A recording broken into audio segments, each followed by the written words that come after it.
ሰላም ጓደኞቼ እንዴት ናችሁ? ጽጌረዳ ነኝ። ዛሬ ምሳ ሰት ያዘዘችኝን ለእናንተም ትምህርት ይሆናችኋል ብዬ ላሳያችሁ ብዬ ነው። ዛሬ የምሰራው የአሳ ወጥ ነው።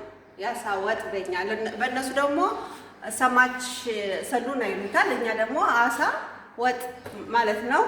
የምጨምራቸው ነገሮች ጨው፣ ዘይት፣ ቅመም። ይሄ የተቀላቀለ ቅመም ነው። ሁሉ ነገር የተቀላቀለ ማለት ነው። ከዛም በኋላ እርድ፣ ከሙን። ከዛም በኋላ ወዴት ነው የምሄደው? አሳውን ቀላቅዬ ምን ብዬ ጨምሬዋለሁ። ወደ ወጡ ነው የምወስዳቸው። ኦልሬዲ ጨርሻለሁ። እንደው ላስተምራችሁ ትምህርት ይሆናችሁ ብዬ ነው። ምን እንዳደረኩበት እንገራችሁ። ሽንኩርት፣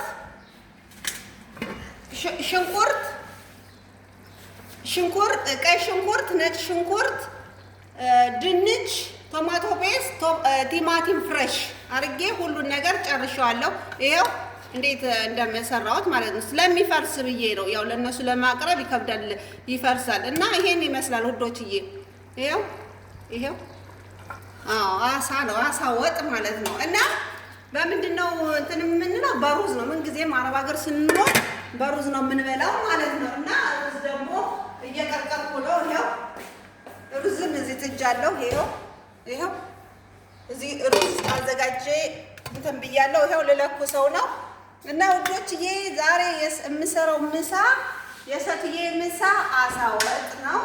ሌላ ደግሞ የምላችሁ ነገር ምንጊዜም ስንሰራ ማለት ነው ምግብ ስንሰራ ተረጋግተን አእምሯችንን ሰብስበን ጨው እንዳናበዛ የሆነ ነገር እንዳናበዛ በስራ ላይ ስንገኝ እንደዛ ነው ማለት ነው። እና ውዶችዬ ዛሬ የማሳያችሁ ይሄን ይመስላል። ጽጌረዳ ነኝ።